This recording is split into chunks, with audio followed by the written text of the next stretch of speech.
In many events in life, there's a slim margin between failure and success, and boating's no different. Just a matter of inches sometimes can be the difference in boating between an epic moment and, well, an epic fail. Welcome back, guys, to this week's episode of Boneheaded Boaters of the Week. And let's go ahead and talk about that this week. We're going to talk about failure versus success in boating and just how slim the margins can be on the kind of events that can happen on a boat that will cause you to have a terrible day versus having a good one. In boating, a lot of times, it really can be just a matter of inches from somebody looking down and saying, man, that captain's got skills, to being like, what in the world were they possibly thinking when they were trying to do that? In a lot of situations in boating, it might be obviously identifiable that it's going to be a tight squeeze and that you're going to have to take things easy and use caution upon your approach to make sure you don't wind up in a bad spot. Oh my god. That's so close. I almost... I thought we were hitting.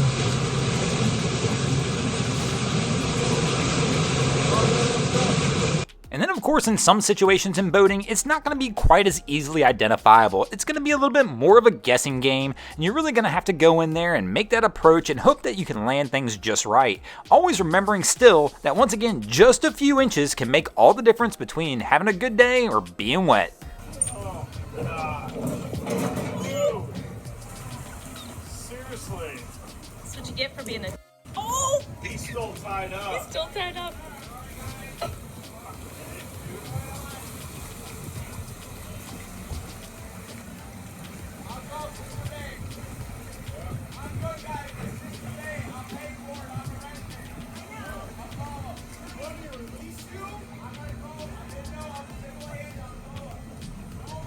And the tough part in boating about failure and success is most of the time it's our own fault. We're the ones who dictate whether we're going to succeed in our boating day or fail. It's not always conditions. Sometimes we're just missing things by a little bit, or we forget to check things, and things can go wrong pretty drastically and pretty quickly.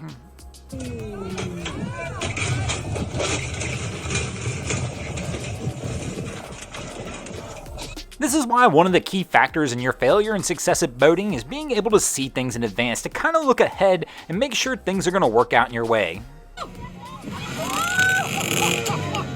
Because trying to shoot the gap in boating and finding out last second you're not going to make it typically doesn't have a good result. And there's not a whole lot of situations where close calls happen in boating. I mean, you either make it or you don't.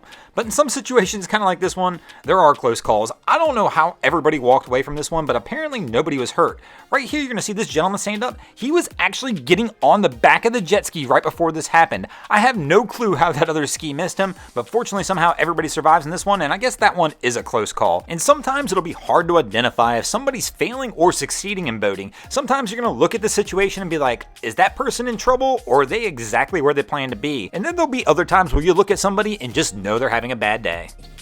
Yeah, that's where we're supposed to be. Oh, Yeah, Dad. right there. Yeah. Not even 50 yards. I think we can pull it. No. I don't think we can. No, this boat is huge, but you can't pull it up. Where are we supposed to be? Right there. You see where it's dropping? Yeah. Right there. It's so weird to walk in.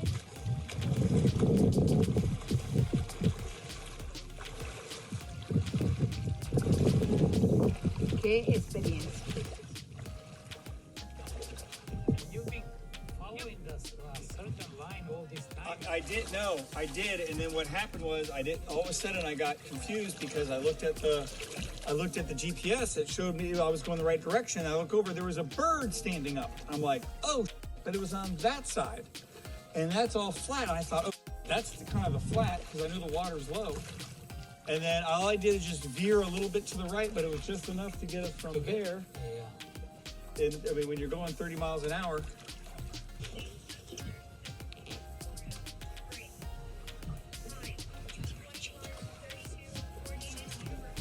How we doing? What a comedian. Got a good one there. Yeah, I really f***ed up. Big time. Hey, that's why it's called making memories. Yeah. And that captain said it best. That's what boating's all about, making memories. The problem is, I sure hope we don't end up in Bonehead Boaters of the Week. Some memories will be better than others. Thanks for watching, guys. I hope you enjoyed this week's episode of Boneheaded Boaters of the Week. If you ever see anything crazy happening out on your waterways, be sure to hit me up on Facebook or Instagram and let me know, and you might see your stories over here. Just like Amanda D, Tom Talk, Carlsbar13, Crystal Newborn, David Widener, Eric Roche, Hayden Wildebrandt 3, Jazza Fishing, S. Lover Lander, John Carrington, Canassus Tollus, Loveroo, MTC37, Rob Shantasaletta, and Sean McLean did this week. And if you guys haven't already, go ahead and drop an anchor on the subscribe button here. If not, we're coming to steal your drain plug.